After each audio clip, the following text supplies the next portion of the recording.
Hello, hello, hello, and welcome to another exciting episode on Conversations with Jumie, your favorite TV talk show on family, relationship, lifestyle, and everything that involves you living a good and well life. Now, before we go into the matter for today, how are you doing? Yes. How are you holding up amidst everything that's happening in the world globally? Now, the coronavirus came to us as a rude shock. We are still trying to survive the devastating effect of the coronavirus upon us. But if you're going to ask me for my advice, I would say try to stay safe first. Then sit down and rethink about everything that has been making you devote so much time in something unnecessary, quote unnecessary. Try to think, try to wade off everything that has been taking your time, your energy, your time to think, your time to create, your time to maximize productivity.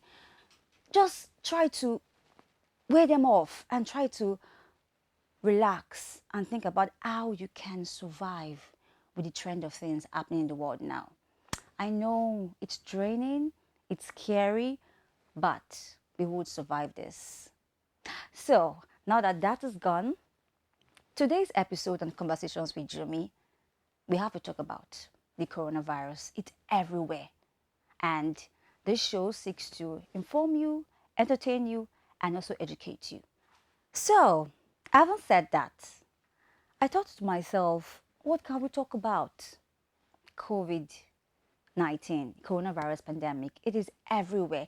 Every news bulletin you see there, people don't really have time for other things again. People are just focusing on the coronavirus pandemic because this has changed the way we live our lives. This has changed the way we think. This has changed the way we do almost everything. It's like, what is happening? Did you ever think that something like this will happen in a lifetime, in your years? Did you ever imagine that something like this would change the whole facets of life? Life can be so uncertain. So I thought about it. How can we channel the COVID-19 situation into the program? Because the program seeks to entertain you, educate you, and inform you. So I thought about it. What is that one thing that is taking the space of the way we live our lives before? The internet. Everything is going virtually these days. People have meetings online. People organize parties online. People do weddings online. I'm going to talk about that at the end of the program because that is one matter that I really want to talk about. So, how can you maximize productivity in these times? How can you use the internet for your betterment? How can you use social media? Because to be honest, social media can be a large time waster. A large time waster. So how can you use social media to help yourself? Because to be honest, don't think because I'm no longer going to work like I used to do. I can no longer sell my businesses. Let's just sit down and wait until when the pandemic is over. Things are still moving. People are still doing things online. People are still doing lots of things. People are still making money. People are still making waves. People are still pursuing their dreams. So, I'm going to be inviting an expert on this show today who is going to tell us, who's going to reveal on ways that we can use social media to maximize productivity in these times. So, don't let me talk too much. Let us go on this breather, and when I come back, you meet my guest. Stay tuned, don't go anywhere.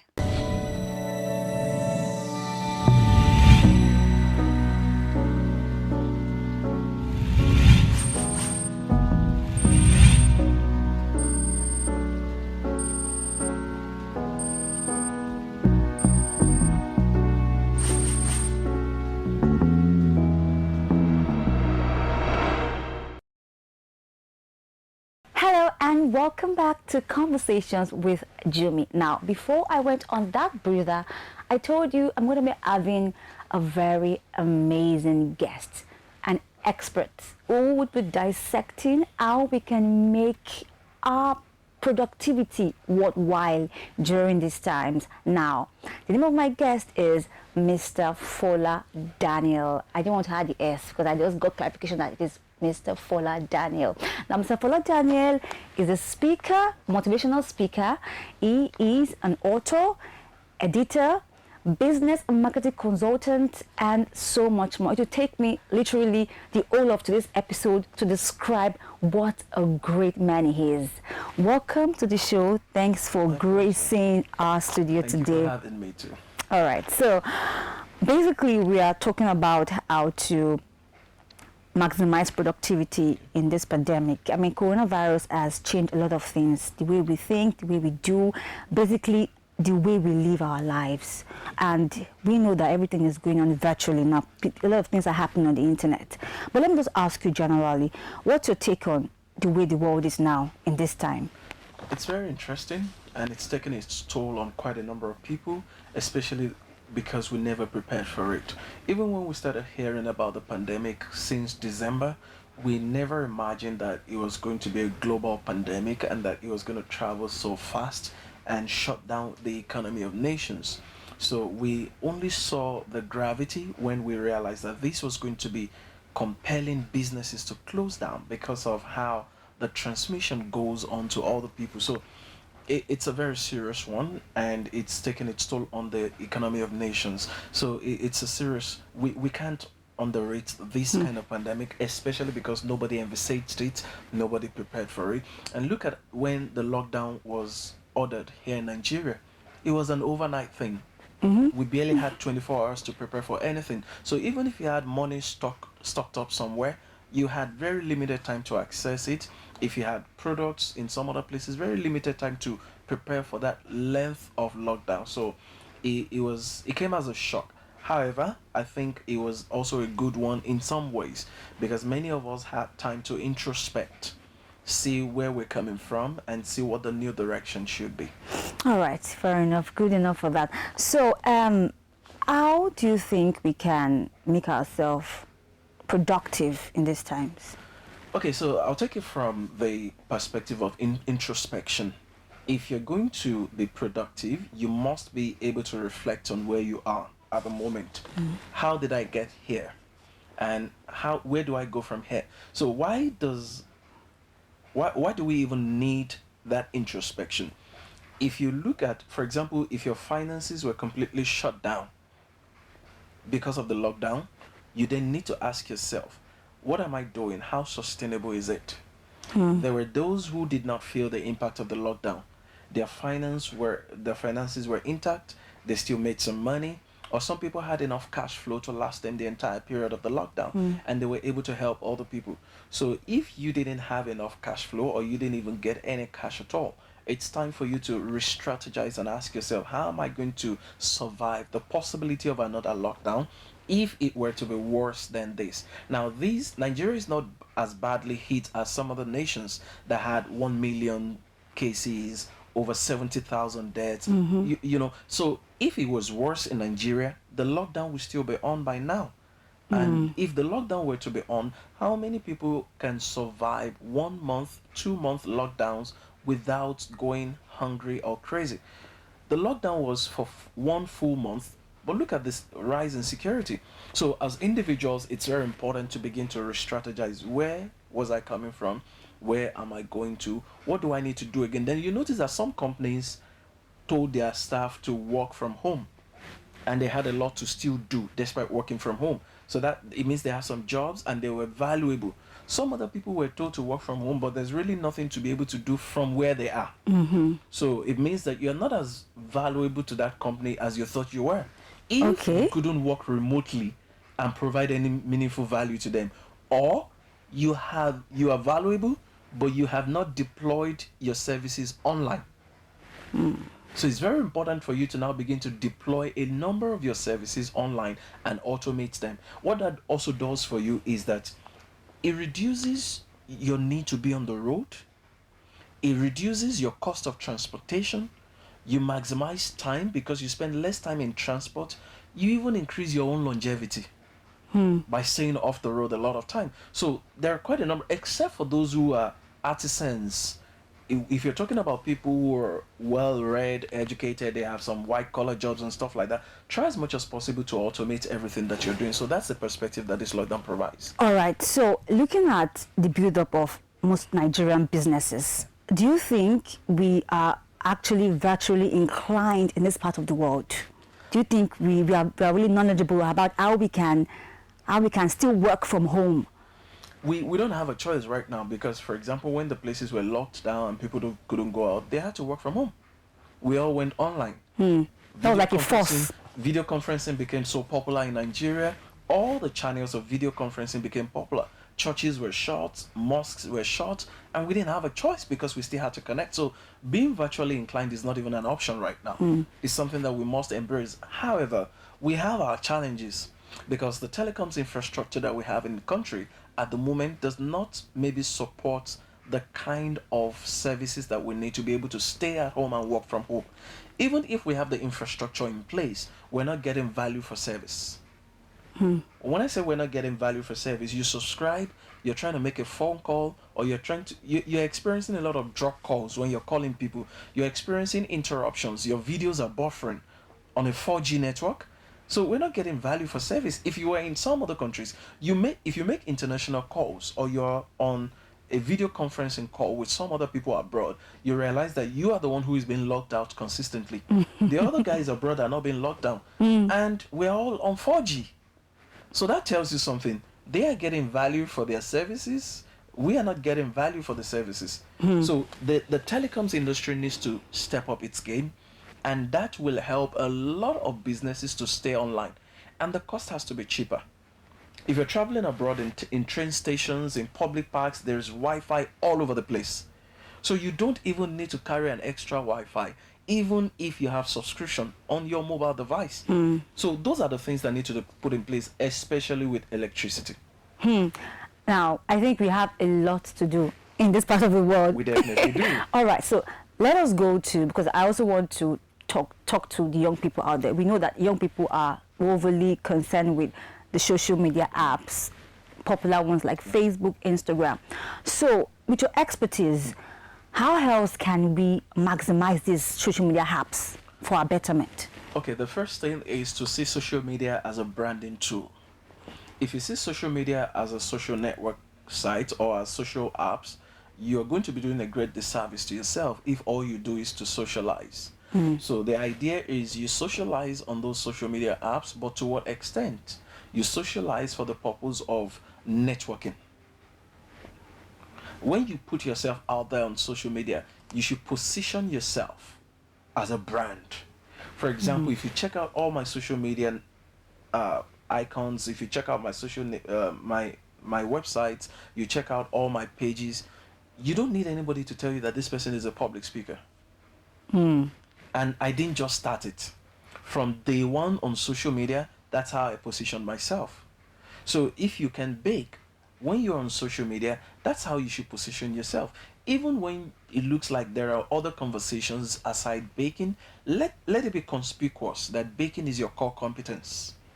Talk about baking, share videos on baking, share tips on baking, tell people what to look out for when buying cakes, when buying bread, when buying pancakes, whatever it is that you bake. If you're a designer, tell people this is what you should wear, this is what you should not wear. For example, we're talking about masking up Lagos and stuff like that. Tell people this is the kind of mask that is appropriate for you. It's not tight, you can breathe in it and stuff like that. So let it be conspicuous on your page that this is what you do. I don't have to keep searching, because we're also getting to the time when employers are doing background check using social media all over the world. If you are going to get a job, people check your social media accounts. If you check HR applications right now, if you check jobs, and you realize that as you're trying to apply for those jobs, they ask you to enter your social media icons. Yeah, I've often wondered why they ask you need your Facebook account and all. Because they will check you out. What exactly do they check for? What do you say on social media? Okay. How do you relate with other people? How do you interact with other people? Are you vague? Are you vain on social media? Are you lousy? Are you aggressive? Are you cantankerous on social media? Do you fight other people? How do you reason? because social media is the easiest place to see how people reason. So they're going to check all those things out. That's why you should be very careful with social media. Now, apart from just using social media to brand yourself, use it to learn. Where I'm coming to. You can learn a lot, and you can even convert social media to business. You use it to learn by visiting those pages, those groups that teach people something. There are so many social media pages that teach people one thing or the other. Some teach you to play the keyboard, some teach you how to be productive, some teach you consulting, some teach you how to bake, some teach you fashion design. I know people who learn how to sew from social media, because there are so many patterns, there are so many images that are being drawn on social media that you can actually learn from. So that's what you should use social media for. Then you can build your own influence by teaching other people, build your followership to a certain level where companies are willing to pay you to advertise. Or you also learn how to use social media effectively, that you can advertise for social media for companies. Wow, interesting. A lot of things you can do on social media. So, aside from the popular ones like Facebook and Instagram and all, what other social media apps do you think we can maximize at this period? Okay, Zoom has become very popular. Google Meet is also coming up. I think you should also use Hootsuite. Hootsuite spelled as Hoot. Some people will say Hootsuite, but it's Hootsuite. Hootsuite is a dashboard for different social media platforms. It brings together Facebook, Twitter, LinkedIn, and all of that. So instead of visiting all the various apps to post one after the other, you just use Hootsuite, and then you post, and you can schedule them. You can manage your applications and stuff like that. Apart from Hootsuite, I think a lot of young people need to use LinkedIn more.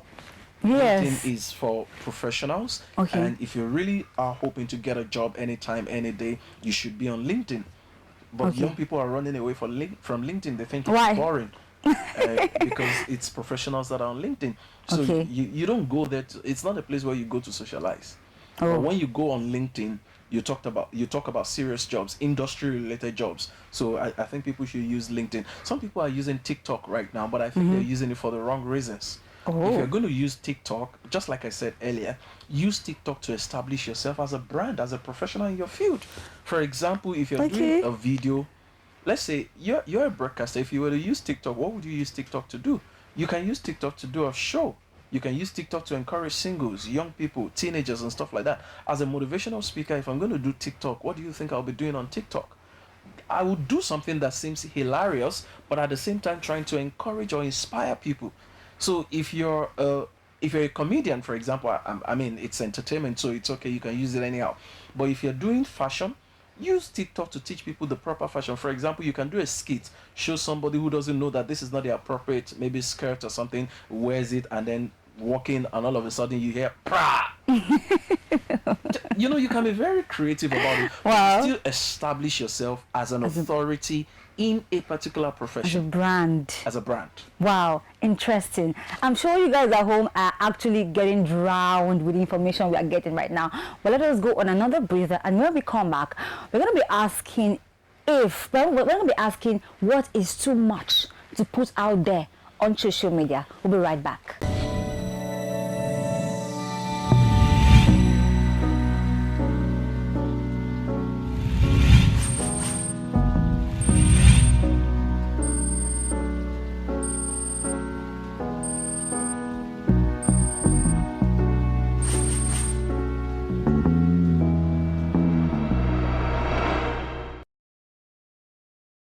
All right, welcome back. I'm sure you enjoyed that little break that we had.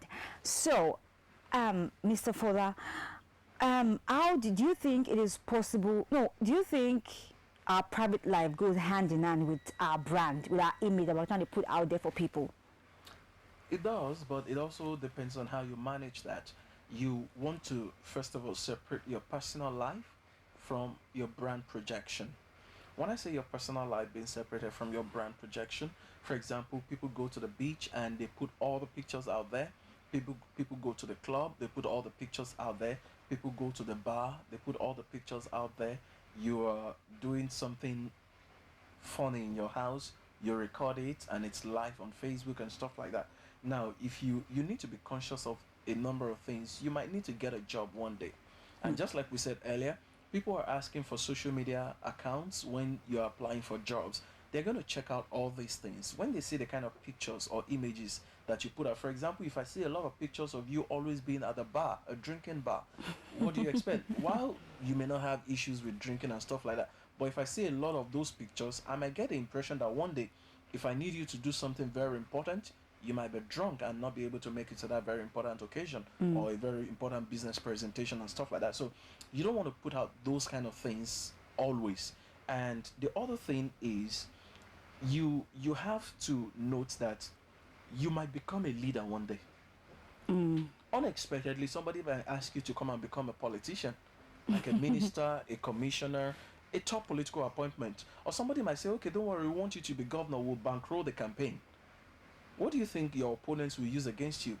Those things you're putting on social media today. So you want to be careful to not put just anything on social media. Those who are the ladies who are always stripping naked on social media and things like that, and you think you're slaying queens today, you just might be slaying your future actually. I beg to differ. No, I'm trying to play devil's advocate right now. So there was a celebrity. Okay, she was not even a celebrity even before then, but that made her a celebrity. She went on IG and she stripped naked, and we heard and we saw that a week after she started getting endorsement deal from people. So how does that work? Like, what does that pass across your young generation? The first thing is don't believe everything you heard on social media. Okay. It could be a it could be a PR tactic to say that 1 week earlier she was naked, the following week she's getting endorsement deal. It could be a PR tactic. So it's possible that she never had any endorsement deal, and then they created that story, and they get more companies to show interest in her. That's a possibility. The other thing is, yes, some other companies it could actually be that she also got the endorsement deal, truly. Okay. But I'll tell you that what the companies are after is not the nakedness, it's the traffic that she has generated. But they're using an image. That's the point. They're not interested in the image actually. They're just interested in the fact that a lot of men would want to see it. And if they have something to sell to men, then they will have to use what they want is the buzz. So their own advert will be in the middle of that buzz. It's not about the going naked of a thing. But the lady herself, ask her in 10 years' time, if she sees that, would she be proud of it? Knowing that someone else can actually still use it against her. Or imagine that she's married to someone, if she's not married today, who wants to become the governor of a state. And they also pull it up, like they're doing to the president of a country that I can't mention right now. So imagine that someone wants to do it to her when she wants to become wife of a governor, or she even wants to become governor, or she wants to become a minister, and somebody pulls up. And don't forget, let me say this out there, whatever you do, people say the internet never forgets. Everything you put out there, before you take it down, someone has done a screenshot. Yes. So you really want to be very careful. Even if it's a video, anything you put out there, even if you take it down, so long as it has gone on the internet, it's on a server somewhere. People can pull it up. So you don't want anything that you don't want to go out there, don't even put it on the internet at all. Okay. All right. So boosting our online presence, how does it work? How do we go about it? Can it be learned? And what are the strategies to go about it? Okay, so boosting your online presence is something that can be learned. The first is to be present there, to go online. Sorry, how present actually? 24 hours? No, 7 days? No, not you. You have a plan. Okay. And sometimes you don't even have to do it yourself. You can get campaign managers. If you have a company, if you have an organization, you can get a communications team to handle that for you. Okay. Or you can get a virtual assistant to manage that for you. But you can also learn to put one or two things out there for yourself. It's first of all about having some content and then being consistent with the content. Okay. And if the content is good, as they say, content is king, content will attract people to you. So if you're doing what is good, a lot of people will keep coming, and once they keep coming, they want more. So you have to be ready to give them more. So if you have content and you're consistent with it, you'll get a lot of traffic. Okay. And that's the first way to go. So managing the technicalities, you can leave that to some techies or some geeks to handle that for you, or a PR team or a communications team. Okay. But you can also learn it yourself. All right. So I know majority of people are actually, they don't really know how to filter their private life and their public life. So how does one know how to filter and know what to post and know if this is too much or know when to tone it down. What would you say about that? Whatever happens in your bedroom should stay in your bedroom. Whatever happens in your kitchen should stay in your kitchen, except if you put it out there, you're going to make money from it. Whatever happens in your living room should stay in your living room, except you're going to make money out of it if you put it out there. So don't show us you are eating Gary right now, except you're selling Gary. Don't tell us. Can you do that except you're trying to push out a content? Yes, that's what I just said. Except you're selling Gary, or that Gary being put out there is going to help you sell something that you're trying to sell, or if it's a nostalgic feeling and stuff like that. Like somebody did put up a post about Gary, sugar, and granola and stuff like that, and it was nostalgic for some of us because we all went to the same secondary school, and that was something that we all craved at some point in time. And you see, a lot of people were commenting on it, say, "Oh wow, I remember this. We loved it back then," and stuff like that. So don't talk about your family, except of course if you're a family life, even as a family life coach, there's a limit to which you talk about your family. Don't put your pictures of your children, pictures of your wife out there all the time. It should only be out there once in a while, and it should also be professional pictures. Maybe when I say professional pictures, I mean like you went out in a public gathering, or you're both well dressed and stuff, not pictures of yourself being in your room normally and stuff like that. So separate your personal life from social media. Your personal life is for you, your wife, your children, your family, your parents. But if you go on social media, you should either be discussing national issues or engaging with other people on whatever conversation it is, or making money. All right. So just to crown this up, I know a lot of people are wondering that how lucrative is this really? How creative is lucrative? Yes. How lucrative? Yes. It is very lucrative actually, and that depends on, first of all, how good you are, what can you deliver, how many channels you can manage efficiently and successfully.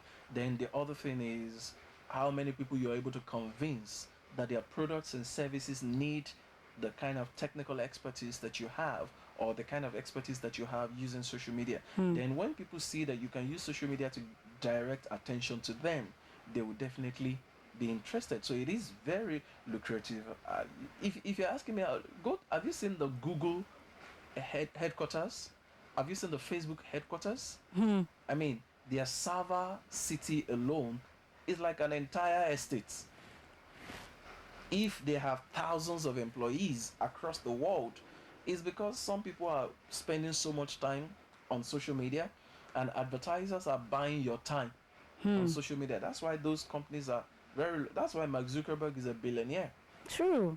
That's why what's the Google guy's name now? I've forgotten just now. And that's why he's a billionaire. That's why Bill Gates is a billionaire.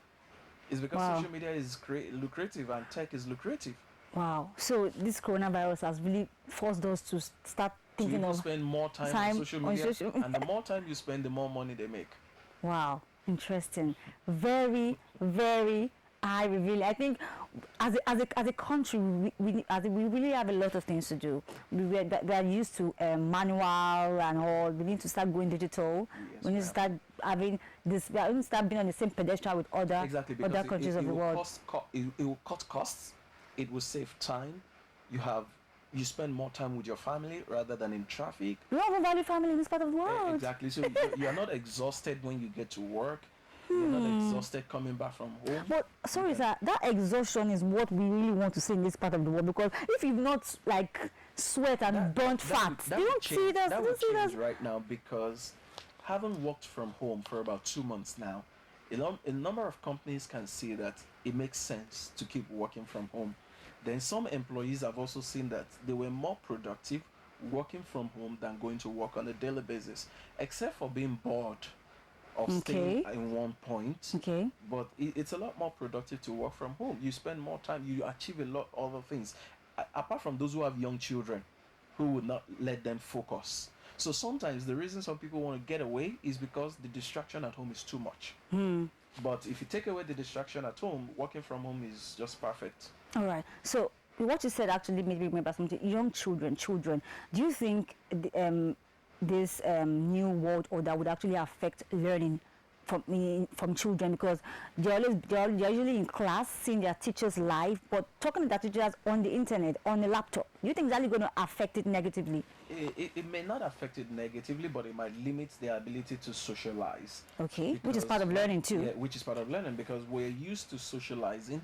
When you meet people, you're socializing, you're interacting, you learn behaviors from people. But when you have to watch everything from the computer, the person at that point in time passes across only the prepared lesson, or mainly the prepared lesson. So your interaction with human being is limited, and that also limits your learning to an extent. However, the advantage of it is that children can learn and might be able to remember more. I'll tell you why. They Okay. watch cartoons a lot, and they remember the lines of some of those cartoons. They learn songs while watching cartoon. They sing from the beginning to the end. So it might be easier for them to use that as an avenue to, boost their retention. And because it's a video, you can always record it and play it back to them repeatedly. So that's an advantage of using the learning platform. However, the disadvantage is the fact that internet penetration is still very low in this country. Of the 200 million people that we have in Nigeria, what percentage of that 200 million has internet access? We have 150 million mobile phone users, but of the 150 million mobile phone users, maybe we have 25 million people that have smartphones. And of the 25 million people that have smartphones, how many people have data all the time, not looking for free Wi-Fi? Oh my goodness. All right. Then the children we're trying to train don't actually have a smartphone of their own. They have to wait for their parents to come back from work before they're going to use it. And the parents, they also have things they want to do. So how many parents can actually afford to put money on their smart devices to stay on the internet for like 2-3 hours for the children to learn? It's not convenient for a number of parents, because the same cost of learning for 2-3 hours is enough to feed the family for like a week. All right. So, what's the way forward? Because you've Simple. listed lots of problems. The government needs to provide electricity. The government needs to, for example, look into, why don't we have a manufacturing factory for mobile devices here in Nigeria? If we have a manufacturing factory for mobile devices here in Nigeria, the devices are going to become far cheaper. Then we can provide tablets for every child in secondary school, every child in university, every child in primary school. Tablets should be useless by now. And when I say useless, I mean it should be so cheap that when you attain the age of 5, you are qualified to have a tablet. And we're going to make a lot of money from doing that. Then we should provide solid, consistent electricity, and telecoms companies should provide good services for us. But more importantly, in public places, there should be Wi-Fi. Children should be able to go to parks to use Wi-Fi to learn. Bus stops use Wi-Fi to learn. Major streets, there should be free Wi-Fi for students to learn. Wow. Then our Interesting. teachers should be trained, because if you put all those facilities in place, there are so many teachers who don't know where the power button of a laptop is. Tragically. So they cannot transfer knowledge if they cannot use the technology to transfer knowledge. Okay, now, so realistically, are these possible? Yes, they are possible. They're actually possible. I'm talking about in Nigeria. Yes, it is possible. Wow. We just need to put in the resources And the right people. and the right people, yes. All right. Thank you very much, sir, for this My pleasure. revealing discussion and conversation. I'm sure you all have been able to learn, if not one, a lot of things, because I am also learning. I've also learned from what he had to say. All right, now let's go on this breather. And when we come back, it'll be time for our game.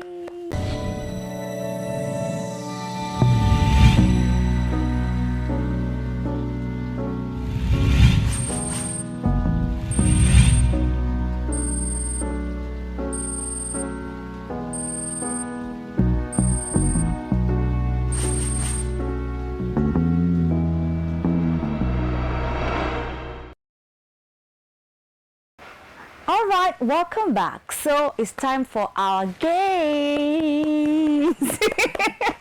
All right, so the first segment of the game is word from trivia, where you have to arrange scrambled letters to form a word.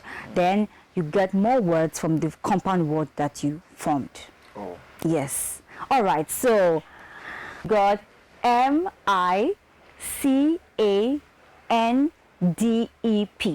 So that's a word. Okay, Okay, I can pick different words from it, but making another word from it. You have to create a word first with all that letters over there. Okay. So do I give you an expo? Okay, I don't mind. It's relating to what's happening now. It's a word that is we use a lot in describing what's happening here okay. now. That's pandemic. Yes, pandemic. Yes. All right, so we can get words from pandemic. Okay, so from pandemic, you can say can. Okay. You can say cane. Yes. You can see deep, DIP. Yes. You can see you can see man. Yes. MAN. Yes. You can see paid. Yes. PAID. Yes. Lots of words. Yes, you can see. Okay, I already said man. You can see. You can see den, DN. Then yes, then Yes. D, And AND. yeah. You can also see can. Okay, Yes. I already mentioned. Yes. Can. You can see. Lots of words. Lots of words. I think you've given us more than five. Yes, I wanted to take at least one more. Okay. From the P. Okay. Have you said pin? PIN? Yeah, yes, you can see pin. Yes. Yes. All right. So you have And 90 you can over. get a nap. Yes. You deserve a round of applause. So let us just talk about people who are postponing their weddings because of the coronavirus. If you're in their shoes, you've already fixed the date for it, what would you do? Okay, so the challenge with weddings in Nigeria is first of all parents. That's the biggest challenge with weddings in Nigeria. They don't want to hear this. You're a parent. Yes, I am, and I'm a flexible one at that. Of course, my children are still very young, and it will be inconsiderate and unrealistic at the time when my own child will be ready to marry to not think of being flexible. Most Nigerian parents want a huge, large wedding. Isn't that part They of our want to- culture? It's not part of our culture. Tradition, No, our way of It's life? not tradition. Tradition is you must come to the parents of the lady Yes. and request her hand in marriage. Then they give their blessing. That is tradition. True. But what we now interpret as tradition is the buzz, the showbiz. But that's not tradition. The tradition in there is going to the parents of the lady to request her hand in marriage. That's the tradition. Anything outside of that is not tradition. Yeah. It's just buzz. It's just noise making and sometimes waste of money actually, because we want to seize it as an avenue to show off the new clothes, the new cars, the new headgear in town, the new fashion and stuff like that. So recently someone did a wedding via Zoom. The pastor conducted the wedding on Zoom, and interestingly I happen to know those individuals. And I think we should look more in that direction, because the most important people in the wedding are the people getting married. Yes. Outside of those two people getting married, any other person is not important. One And is- the parents of the people who want to get married can watch via Zoom. Do your party where you are. Somebody recently celebrated a 60th birthday via Zoom. Yes. Yeah. And there are those people in places where the government permits gatherings of less than 20 people. Do your wedding, have less than 20 people. The husband, the wife, parents, husband, the wife's parents, and the husband's parents and the wife's parents, then the pastor. That's all you need. And the pandemic is saving a lot of people a lot of money.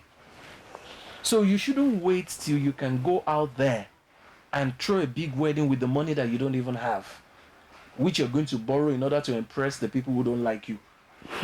So just do your wedding in a small room with. It's a pandemic period, so it's a pandemic wedding. That is going to be hard to do in this part of the But world. it makes a lot of sense. It does. The money some people are going to spend on their wedding is the capital they need to be rich for the rest of their lives. That's the capital they need to be rich for the rest of their lives. But they're going to spend it on wedding, then go into honeymoon broke. Wow. Okay. Let's not even go there. We just have to learn to do things the right way. So would you say coronavirus is like a blessing in disguise? It has its own blessings, Okay. because now we are all learning to cut our costs or to re-strategize. A lot of organizations also realized that they were just showing up by saying, oh, we have this number of staff, we have that number of staff. They didn't need that many staff. Sadly, those people are going to lose their jobs, but in the first place, they never needed some of those staff. And we're also realizing that, okay, somebody said, look at all the luxury cars that we have. They're all parked at home. We can't take them out. Wow. Why accumulating so much? So, well, you have just one life. I don't have a problem with some of those things, but I would rather you impact people the more. So if you're impacting people and you're also rewarding yourself and stuff like it makes sense actually. But if you're not impacting people and you're just even if you're impacting people, there's really no point accumulating. Look at the two of the richest guys on the world, Bill Gates and Mark Zuckerberg. Mark Zuckerberg wears only one color of shirt. It's not just, he doesn't have one shirt. A lot of people think he has one shirt. No, he doesn't have one shirt. Of course not. But when you open the wardrobe, it's like 20 shirts and all of that, but it's the same color. The same color. So when they asked him why, he said, because I don't have to think of what to wear. And that's to save time. Oh my goodness, time is money. Yeah, he said because it saves me the time of thinking of what to wear. And the guy is a billionaire. You look at Bill Gates, he stands there's no designer on him. And he was consistently the richest man for like 10 years. And he's still on the list of 10 richest men. Wow. We have a lot of reorientation to do in this part of the world. Yeah, so while the pandemic affords us that opportunity, as I said from the beginning, to introspect and only focus on what matters. What matters? What matters? Only focus on what matters. And with that, we come to the end of this episode on Conversations with Jumie. And I'm sure you know that this was really a worthwhile conversations. Thank you for watching. Thank you for listening. Thank you for staying tuned. And thank you for always keeping in the date with us every Tuesday by 2 p.m. and a repeat on Thursday. I really appreciate your presence. I really appreciate your support for making this show prosperous and for making this show progress. I'm Mr. Fola Daniel. Thank you so much for having us. It was really a worthwhile conversing with you. All right, with that, that's the end of our package today. See you next week. Bye-bye.